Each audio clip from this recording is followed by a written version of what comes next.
Yes, everybody, welcome back to the channel. My name is Stephen Howson, and this is a tactical preview of Manchester United against Liverpool. And we've been here before, haven't we? Well, Liverpool are absolutely flying. United need a result. What's going to happen?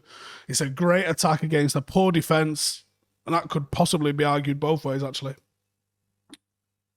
How are we going to beat them? What are their specific threats? Are they back to their best? And how does this Manchester United team manage to conquer what's going down with Liverpool? Well, let's get into it then. So, Liverpool have been nothing short of scary this season. I think that's fair to say. They are flying and they look like the team to beat.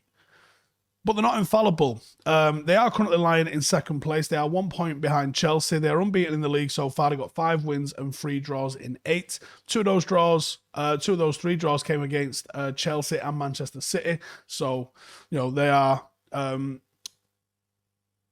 disposing of the teams you would expect and then struggling a little bit against the rivals. Unbeaten in 21 games, all competitions, after beating Atletico Madrid away from home in midweek. They've scored at least 3 goals in all 7 of their away games so far this season. They put 4 past United in this game last season. They historically don't actually have a great record against United at Old Trafford in the Premier League. Last time they won a game there was 2014. The 3-0 loss with Gerrard scoring 2 penalties, of which I didn't see any of those goals at the game that day, which made me feel a little bit better about it at least. So they were fortunate to beat Atletico on Tuesday. And it's going to be a bit of a template for how United have to approach this game for me. Which is, of course, playing on the counter. So how do they play? Tried and tested for Klopp, 4-3-3. It's quite an attacking formation anyway, and Liverpool take it to the extremes as they push Trent and Andy Robertson as high as they can up the field during an attack. They almost act like auxiliary wingers. They narrow in their forward 3. The wingers penetrate into those channels either side of the box, and then they spam crosses in. There's actually no other way to say this. They have a hell of a lot of long balls. They go deep into the channels. It's a very 80s style of play in a lot of ways. Sort of innovated with the high press at the front, which also, again, you know, that sort of press was seen a bit during the 80s, but it is what it is. Then they now also have become inverted in terms of how they are, and they mix up their runs forward, and sometimes they're driving through the centre a little bit more. So there is innovation and development of the formation and the style of play, but it's not quite as rigid as it used to be, but it's still in and around that. Often in formation like this, you see one fullback bomb forward, the other fullback 6 back and covers, and they kind of yo-yo like that a little bit, but they don't do that at Liverpool. They both go. And one's usually waiting at the back door in case one of the crosses is overhit, and he'll smash it back the other way. Trent's role as an inverted right-back almost helps the attacks because he does love to play closely with Mo Salah. They've developed a real dangerous partnership and wavelength. And Robertson's got a similar job on the left where he plays closely with Mane to attack on that left-hand side. The inverted fullbacks will play it in a bit of a triangular movement with the midfielder and the winger to move the ball into attack. You're looking at a lot of rotation in those wide areas. And the fullbacks are providing width with Firmino and Jota. They'll drop deeper. And sometimes into unoccupied kind of space to try and create a bit of space for either Mane or Salah, either side of them, or be unpicked up themselves and be free and be unmarked in that sort of zone themselves. The fullbacks coming in and being a bit more centrally, trying to pick up those wingers is what leaves the space in the wide areas for Liverpool's attacking fullbacks to get in. Which means, in short, you're looking at essentially a forward 5 of Liverpool that you have to deal with, and then you've got, you know, deep runs coming from the 2 number 8s in midfield as well. And it's how they line up that's going to be really key for this for me, because I think that they can restrict themselves, and that's kind of what I want to see. Liverpool also have an extremely high line. They rely on Van Dijk's pace to bail them out. His covering is very good, obviously, and that he covers a lot for the centre-back partner, whoever it is, usually is a bit more of a stopper and quite an aggressive tackler that flies out of the line, and they rely on him to disrupt whatever attack he's breaking, while Van Dijk usually runs away from the ball and stays in tight tries to delay what's going on so someone else can come in and tackle them as well. They obviously have this counter-pressing philosophy, which means that they'll press high up and they like to have numbers all in the opposition half. So when they do, they can condense and win the ball back and immediately start an attack. But it does mean that they can be left exposed and exploited if that first line of press fails and you manage to play around the first one and then put a ball in behind them. That's how Atletico was just absolutely rinsing them time and time again on Tuesday. That's how United have done them in the past. And that is exactly what I want to see from United tomorrow.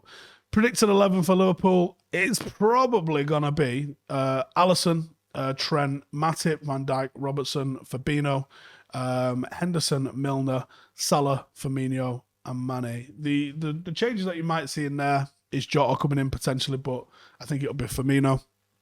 The star man is, of course, Mo Salah. The guy's on fire at the moment. 12 goals and 4 assists in just 11 games this season is outstanding. He's got 9 games in a row that he's scored in for Liverpool, which is a club record. He's also become Liverpool's all-time Champions League goal scorer after the brace that he got against Atletico. He's joint top scorer in the league with Vardy with 7 goals. He's got the most Premier League goal involvement since the start of 2017, which is 139, which is 27 more than the nearest player, which is Harry Kane. He's a ridiculous dribbler with unbelievable ball control. He's got the ability to create space and ability to impact the ball in situations that he shouldn't have any right to. Only Adama Traore and Alan St-Maximin have dribbled past more players this season than Mo Salah, and we struggled with both of those. He isn't gun-shy. He's had more shots on goal than anyone in the league with 31, but he is a dead eye when he's doing so you have to show him on the outside. If you show him in on the inside to his left foot, it's curtains. He will go onto his right foot, and he still will shoot, but that's preferable to allowing him to shoot on his left foot. He's very intelligent. His movement's quick. His reactions are quick. He's a constant threat, and he just has this habit of creating and finding space and being in the right place at the right time. He's one of the best players in the world at the moment. Fucking hell. Right, let's have a look at the data. Liverpool are very much a possession-based side, even though they play progressive and aggressive football. They dictate possession through waves of attack rather than tick-attacker football, which you would maybe see from Chelsea or City. They love to hold the ball in their back line. You typically see their defenders having the most passes by a country mile in their team. So that's something, if you press it at the right time, you could probably get a little bit of joy with it. They are good on the ball. They're also good on the ball as they move it up the pitch. And there's only United, City and Chelsea that have got a better pass completion with 83.5%. Theirs gets deadened a little bit because they do love a 50-50 ball into the channel, but they're also really good at winning them. They're the top scorers in the league, having scored 22 goals so far. They've also generated the most XG, 21.5, suggesting that their goal tally could have even been perhaps a touch higher if they'd been lucky with some of their shots that they've been taken. They are almost unstoppable going forward. You obviously have to try, but they're almost unstoppable going forward. 165 shots this season, which is way more than anyone else. And it's over 20 more than the nearest team, which is Manchester City on 142. What's crazy is no team plays more long passes than Liverpool, which is testament to their accuracy because they still have a really high pass completion. And generally, even when hitting it long, they do it both at high volume and high accuracy as well. They've attempted 945 long passes, which is 60 more than even Burnley in second place, who are renowned for their long anti-football. But Liverpool do it with a 67.6% accuracy, and Burnley's is less than 50. It's an insane level and quality of distribution that Liverpool have got, and honestly, it's frankly ridiculous. They can hurt you in behind. They'd love to play against teams like ourselves. They'd love to play against teams in behind, but typically they come up against low blocks a lot. If you allow space through Salah and Mane, they've also completed the second most through balls in the league with 14. That's just behind Chelsea. So you have to be aware of their through ball ability. This year, they haven't been the cross merchants that they've previously been in other seasons. West Ham, Villa, Burnley, and City attempted more crosses than the Scousers have this season. Defensively, no team has had more interceptions than Liverpool.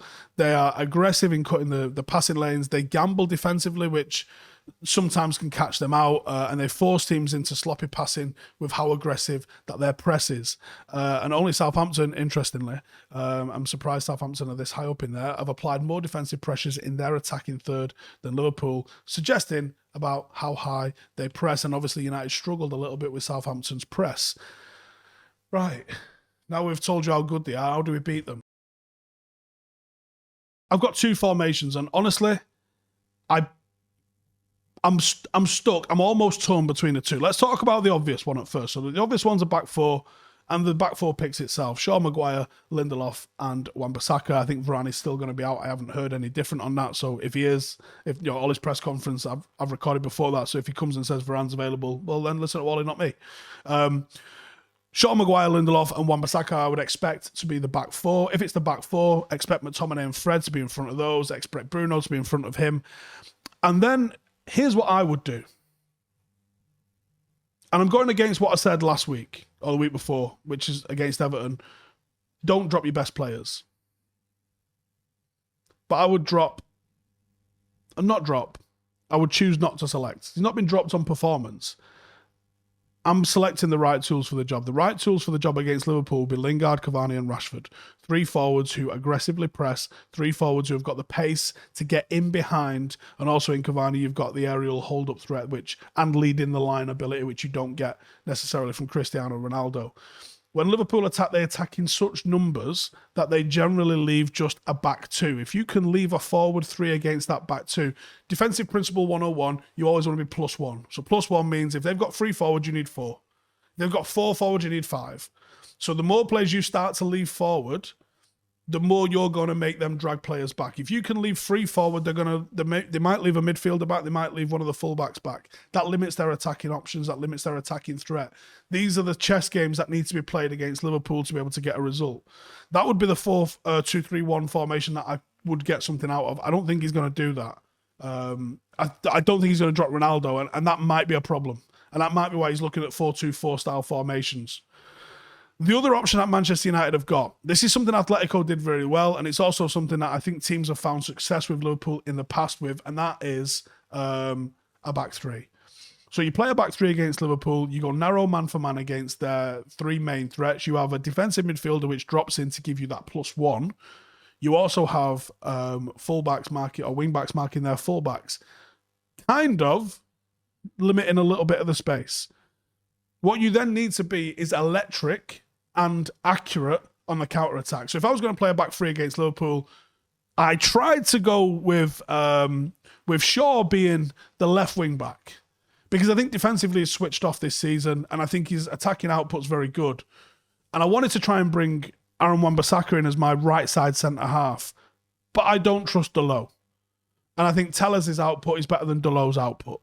And actually, we don't need to have 2 attacking wing-backs in this situation. It would be very beneficial for us to be able to actually drop the extra man in, which is Wan-Bissaka, and give us an extra man in defence if required. So I went with Lindelof, Maguire, Shaw as a back 3, Aaron Wan-Bissaka right wing-back, Tellez left wing-back, and I've put Pogba alongside McTominay. 1 for his height, because Liverpool are a massive threat at set pieces. 2 for his ball playing ability, because you're going to need someone from deep who can play a ball over the defence and into the channel. And Paul Pogba, we've seen time and time again, is excellent at that. But I don't think he would. And I understand why. With a Liverpool team that presses so much, because they press so much, I want to be better on the ball, right? But because they press and they work so hard, you kind of have to have someone who's going to match that energy. And it's going to be Fred. Right or wrong, it's going to be Fred. So it's probably going to be Fred and McTominay, which means that Pogba would miss out.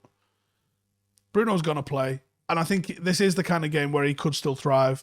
So I would play Bruno regardless, both formations. Ronaldo, because it's Ronaldo, and if you give him half a yard, he can score your winner, and he has to play. But Marcus Rashford needs to play. The way you beat Liverpool, because of how much of a juggernaut they are offensively, the only way to beat this Liverpool side, I believe, is this United team doesn't have, somehow, the defensive sturdiness of previous Manchester United sides. And I don't know why, but we don't. The only way to beat this Liverpool team is to go toe-to-toe with them. If we play like the first half, we get embarrassed, it's 5-0 and it's horrible and toxic. If we play like the second half, we could win this and it might be spectacular. You have to go toe-to-toe with them offensively. You have to make them worry about you. The attacking gold that Manchester United have got, the talent in our attack is so good, you have to utilise it. You have to say, we're going to have so much space on Sunday, we're playing this lot and they're going to worry about us. And that might be enough to tip the balance. Teams aren't doing that against Liverpool, and those that are finding at least some success. We don't have the capability to sit back and shut them out. We haven't shown that capability at all this season, and I don't know if we've got the personnel to do it. We do have that embarrassment of riches going forward. We have to be brave. Solskjaer needs to be brave and needs to put this Manchester United side on the front foot and say, what are you going to do about us? Pace and speed up front hurts them every single time, and you can hurt this Liverpool team because of they're not going to change how high they play the line. They're not. And you've seen time and time again, the amount of goals Marcus Rashford has against top opposition, Liverpool especially, is frankly ridiculous. You've got to get him behind. And no one is better, possibly in the league, at doing this than Marcus Rashford. He is genuinely elite. Marcus Rashford is the first name that gets written down on this team sheet. You've got more question marks about who's going to play in net than you have about whether Marcus Rashford should play. You have to exploit their adventurousness. You have to exploit the defensive frailties of Trent. You have to get in the mixer. Liverpool start every single game at 1 million mile an hour, and you have to weather their storm. They score a lot of goals early while teams are still trying to figure them out. You got to get ready. You got to get ready to ride the lightning. You've got to go straight into them. That's why, honestly, the best forward line United could play would be Lingard, Cavani, and Rashford. You're never going to see that. He's not going to drop Ronaldo twice. That would probably be enough to unsettle the dressing room in a big way.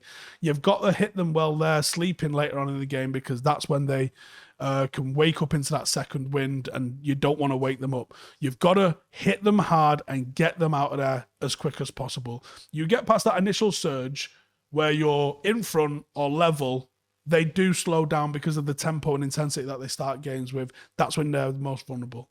And that's when they think they've crept up the pitch, they've had a little bit of possession, you turn it on, you hit them with a quick ball over the top into the channel, and you absolutely devastate them. That is what we need to do. That being said, I'm not sure we're going to do it. And I think 2-2 would probably be the result that I think we're going to end up with this particular game. I don't know. Let me know in the comments. Do you agree? Do you disagree? And I'll see you guys in the next one. Laters. Hey, thank you for watching the video. If you are new around these parts, then don't forget to subscribe. My channel is proudly supported by my community on Patreon. If you'd like to get a little bit of extra content, a Discord group, meetups, five-a-side games, weekly podcasts, behind the scenes, and even an occasional bit of transfer news as and when I get it, then for the price of a pint, you can show your appreciation for the content that we make and get some goodies for doing so as well. Check the link in the description or click the button right here. You'll also find all of my socials here too if you want to follow me on any of those platforms. Nice one.